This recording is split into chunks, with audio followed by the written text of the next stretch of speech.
Hello, everybody. We thought we should do a little more than just say 10 out of 10 and stuff like that for reviews. We're gonna make videos, and another thing that Marissa's not doing, and I don't have control over the Instagram, so I think it would be fun to do because that's my favorite part. Go through and actually look at the records themselves because most of them are pretty cool.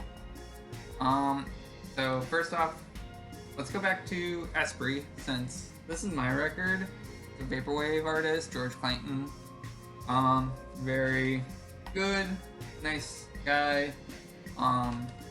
Owns the record label 100% Electronica. Makes some beautiful vinyl. I hate that I even said that.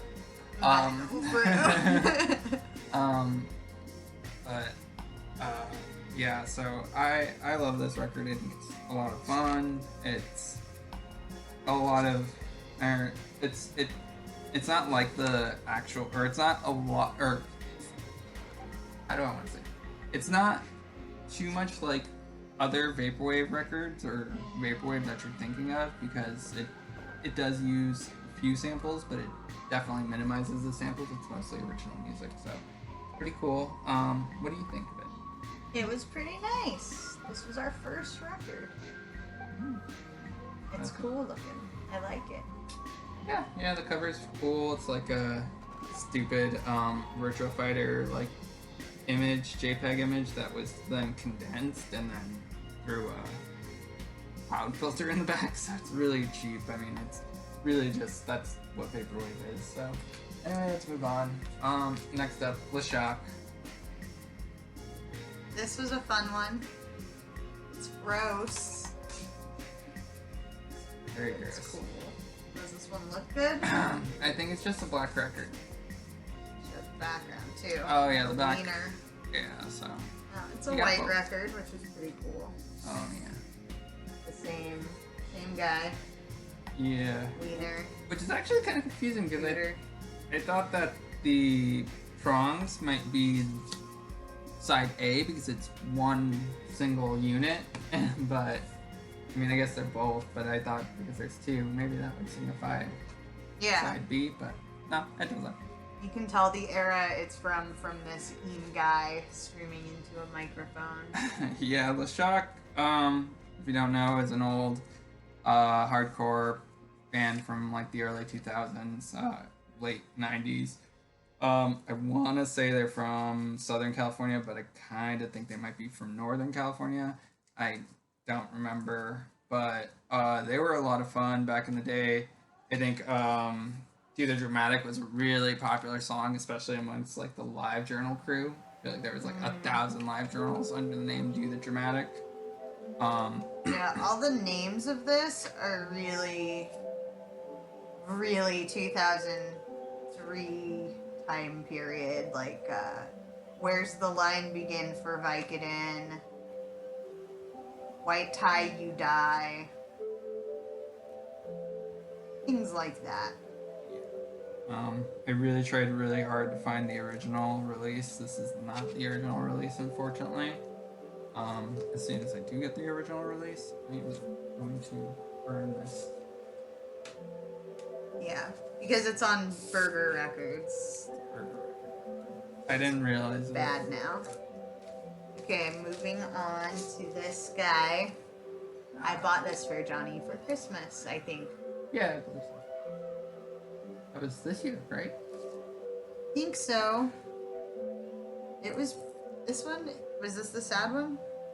Yeah, that's the one we've listened to. What do you mean the sad one? Like the song, or with 8 melodies? Yeah. Oh, yeah. Well, technically, they both have 8 melodies. I'm not gonna dork at them.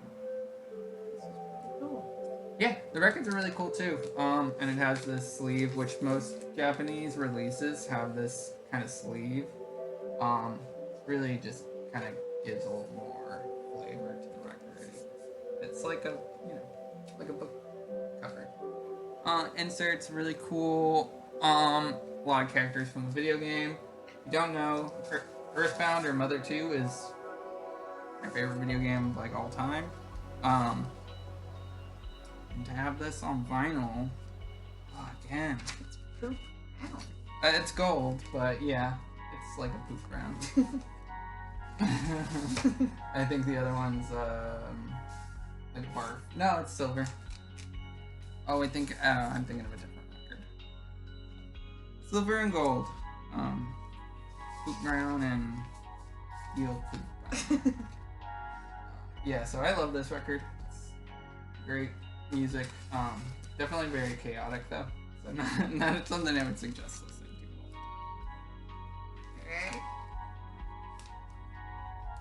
Alright. This guy, T-Rex Electric Warrior, this is like the most famous T-Rex record. And as you can see here, pretty beat up copy. I'm pretty sure I got this like at a thrift store. It was only $5, which is pretty cool. Plays like no problem. And it has like a few of the classic T-Rex songs, being Cosmic Dancer, and I don't know if you guys ever saw that movie, that was, I think it was probably from the late 90s, but it was like popular in the early 2000s, that was like about David Bowie and Iggy Pop.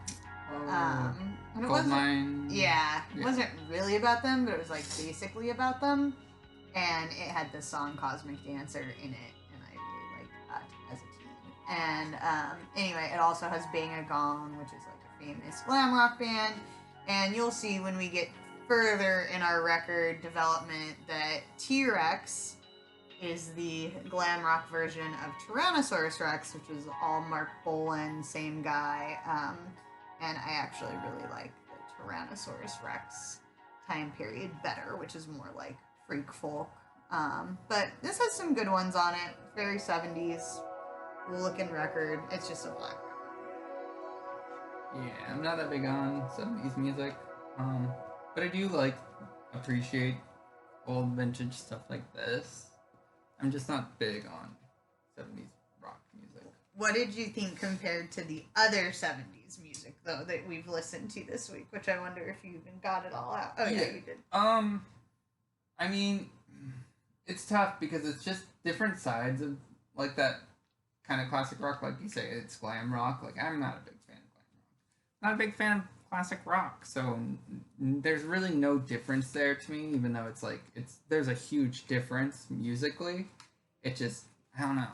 It's bad. I'm done. Don't listen.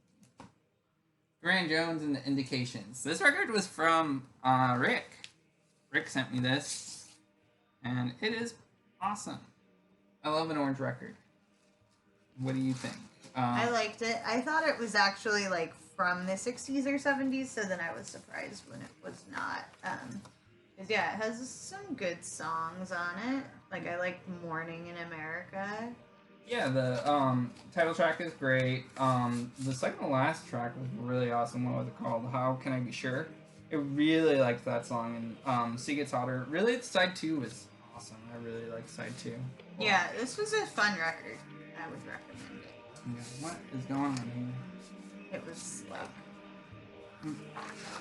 Again, anytime a record has stuff like this, I'm like, awesome. Because as a teen, I would have loved this. It would have been like, heck yeah, I'm putting this on the wall, but then I'd be conflicted because I want the lyrics too. I'm a dork. I'm a dork for it all.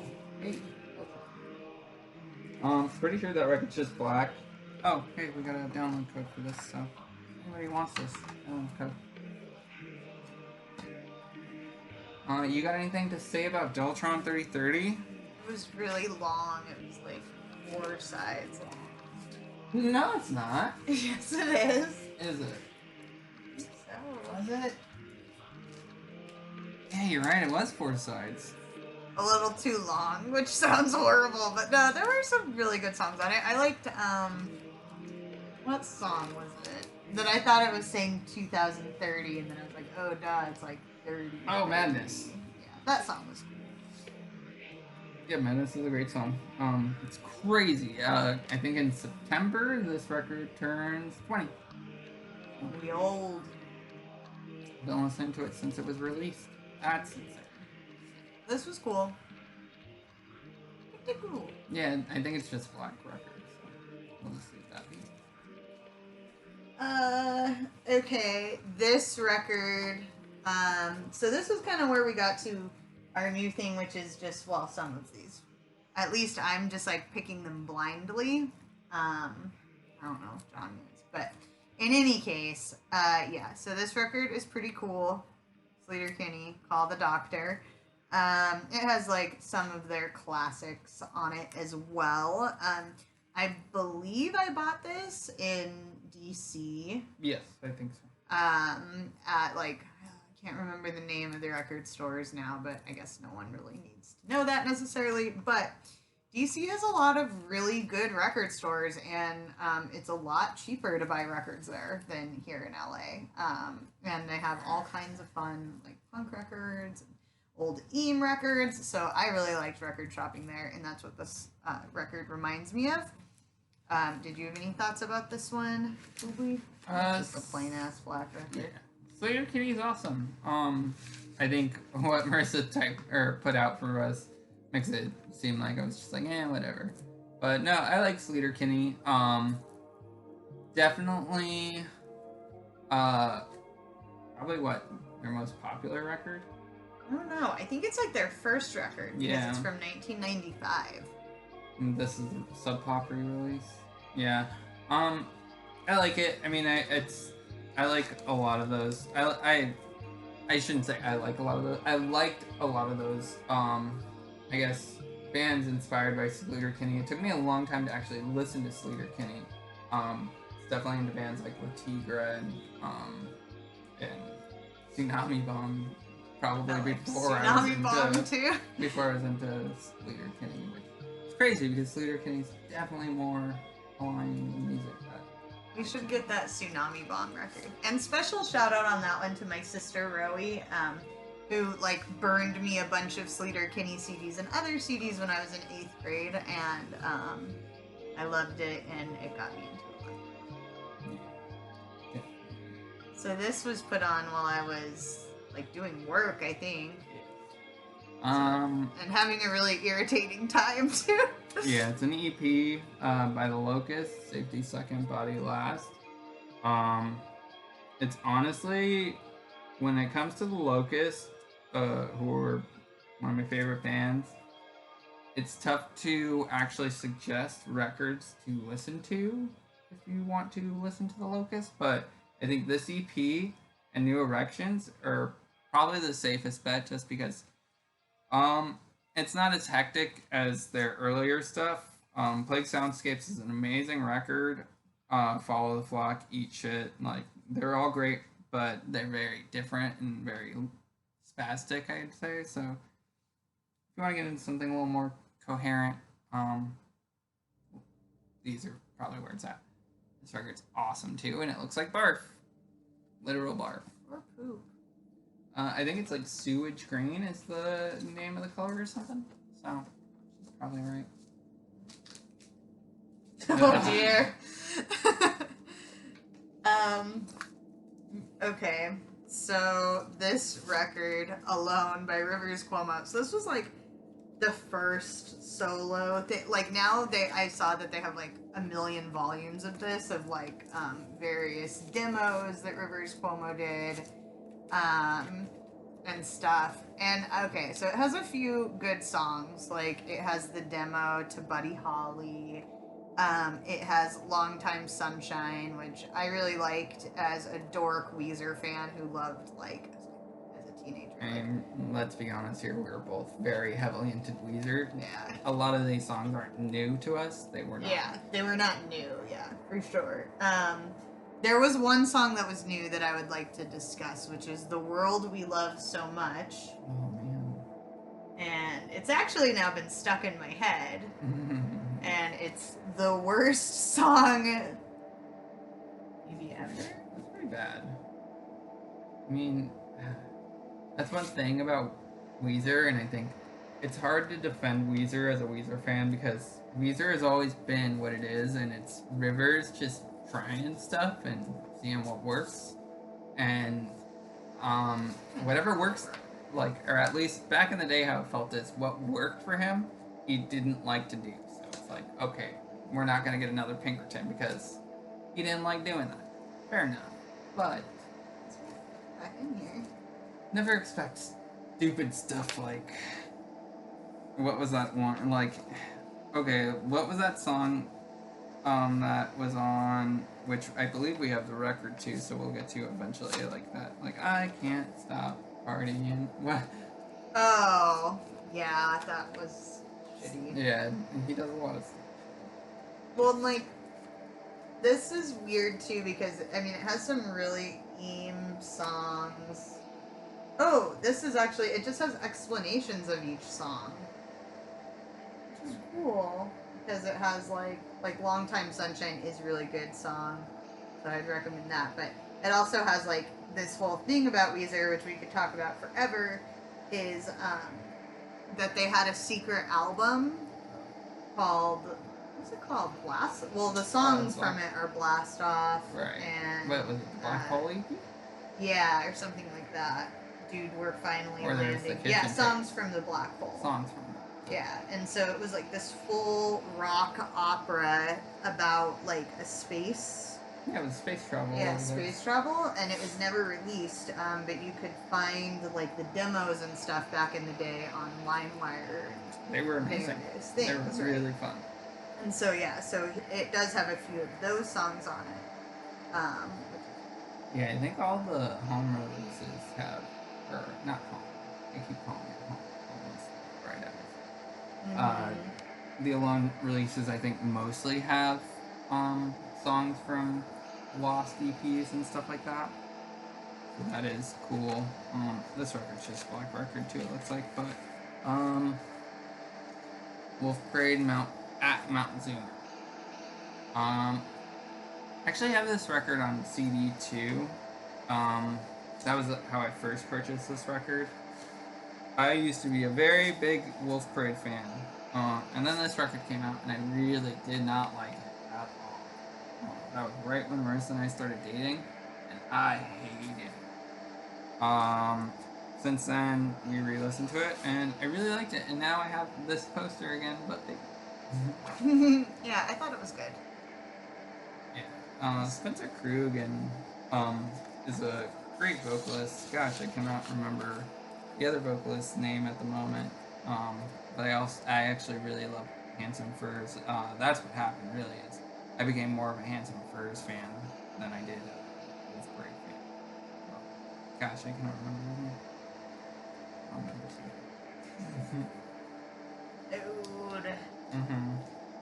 So this was again chosen at random by me, and it was kind of funny because like a school slip just like fell out of the record, and it was actually for my cousin Sarah, not even for me. So this might be her record. In any case, this is a pretty famous, obviously famous, pretty classic Cat Stevens record. And it has, like, two of the most famous songs being The Wind and Peace Train, which is some boomer-ass shit. And, you know, it was fine. Yeah, I mean... I guess. Like, again, a few of the songs are, like, The Wind is good. It seems more fitting like to what you listen to. I mean, it seems, like, more in line of what you listen to than what I would listen to. But, again, it's just... Yeah, it's like... I get bored with stuff like this. I can't listen to folk that long. I get very anxious. Yeah, fair enough. Fair enough. So, I mean, you know.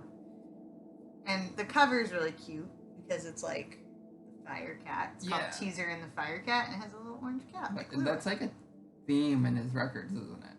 It's because he's the cat of Stevens. Well, going from the cat to the dog. Oh, yeah, damn. So, speaking of, like, things that we hated in 2008, I really hated this record then, but now I'm like, oh, it's actually really good. What was I thinking? It was, like, so good. It is a good record. Even when she hated it then, I was more willing to listen to a lot more folk. Again, like I said, I like Wolf Parade a lot. I don't know. I guess I just had the capacity to listen to songs that were longer than 2 minutes. Um, so like I didn't mind that record, and I thought New York City Gone Gone was a really cool song. There's a few really cool songs on there, and then there's some really silly, stupid, um, goofy stuff. That's just not my style. Yeah, Cape Canaveral is super good. NYC Gone Gone's really good. Milk Thistle's really good. Wonders in the Temple is good.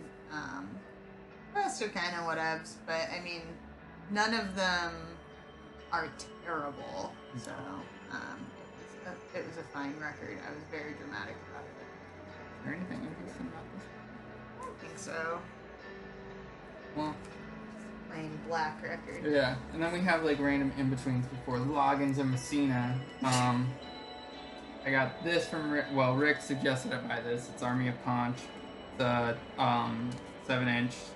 It's awesome. It's your typical Gainesville, Florida hardcore band. It's if you know what I'm saying, it's very much like that.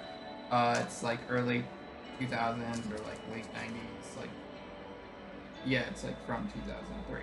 So, very much so of that time period. Same thing with like, the same with the Locusts and all that.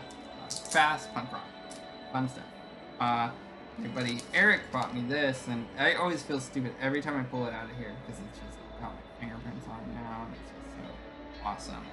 Again, another thing from Japan, so that slip I was talking about, and then just these beautiful. Oh my god, so amazing! Like art books, or not, they're not really art books. What that is, it's like has track lists and stuff. But each one has 2 records and these beautiful, high definition like stills from the game. It's just and this is from Final Fantasy. Final Fantasy VII, yeah, Final Fantasy VII remake came out at the beginning of all this, and really was just like awesome because it was not only a blast to the past of like something I spent far too much time on in 1996 and beyond to then come back at a time where I felt like a child and stuck in. Oh, and before I forget, because Marissa's going to diss on them, these 2 tapes, 100% Electronica Mixtape 1 and 2. Again, from Eric. Eric got me this one, and then Eric got me this one from New York. He went to both Electronic Cons. I went to Electronic Con in Los Angeles. Super, like, fun. Tons of vaporwave and just bedroom pop. It's awesome. There. I liked them actually. We listened to all this while cleaning, and it was like a pretty good cleaning thing. Loggins and Messina, Motherload. So I have a bunch of records that like from the 70s that I didn't really ever listen to because my mom kindly gave me all of her records from the 70s. So that includes some kind of silly stuff like Kenny Loggins. And I actually, I hadn't ever listened to this before, or really any Kenny Loggins. I don't really know. But in any case, it was fine. It was very 70s, pretty country. That was the one. And very Colorado 70s. They even look like they're from Colorado. I didn't hate it. Yeah, I know you did. It was fine. Okay. Sweet Valley, Eternal Champ.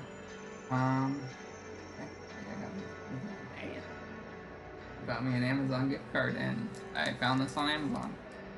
It's far cheaper than you can find it from Discogs or GhostRing. So really, this is just an ad for Amazon. No, this was like a year. Yeah, I mean, I guess, but I wanted to not pay Waves. Basically, is what happened.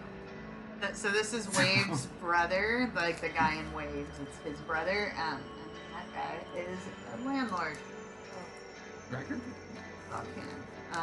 And the song, or the record. The record itself, it's just blue. Blue on blue. It's awesome though. That's cool. So, yeah, this is a nice album. Yeah, I've loved this record for a long time. Vacation. Yeah, it's it was awesome to finally get on vinyl. When Ghost Ram did initially release it, I missed out on it. So, honestly, I was lucky to find it on Amazon, especially since it was going for so high and still is on Discogs City, but sometimes take a deal where you can. Right. This old classic. Where's the thing that goes with it? It's on. Oh, okay. So I actually never realized. Yeah. So this is Desaparecidos. Read music, speak Spanish. Classic. Another classic. Saddle Creek. Yeah, Records, this is a re-release. 2001 or something. And yeah, it's really cool. I actually never knew, like, it has this whole thing in it that's like, it's like Omaha City Planning Department recommendation report. And it has, like, the lyrics and stuff like that, which is cool. And it comes with this Oh yeah, the download card. little download card that's like a library card. So that's cool. Yeah, obviously. Obviously, it's a really good record. Love it. Yeah, this is my favorite Connor. I love Desaparecidos. I love Desaparecidos so much when I had an Xbox and played Halo. My name was Desaparecido X. Badass indeed. Last record. Hey. Wait, does this go in here? Yes, this. This goes in here? Yeah, I disrespect this. There. Yeah. Last one's the Smiths. It's the Smiths. Bye. No, what do you have to say? Yeah, I mean the same. Like, it sucks that Morrissey's bad as we wrote. Yeah, Okay. Johnny Marr is awesome. Johnny Marr continues to do awesome stuff. What I think he's done something since, but I know he does a lot with Modest Mouse. And yeah, it's tough. I love this record. I love a lot of Smith's records, but Morrissey sucks. So, yeah, we'll try to do like a weekly wrap up. Yeah, we just finished Adam in This Package. The Making Love, this record. We'll have something up about that. You have anything to say about that? It was pretty good. Pretty good. It was like, I feel like it would be irritating to listen to all the time. Why? I don't know. This is done. Alright, bye.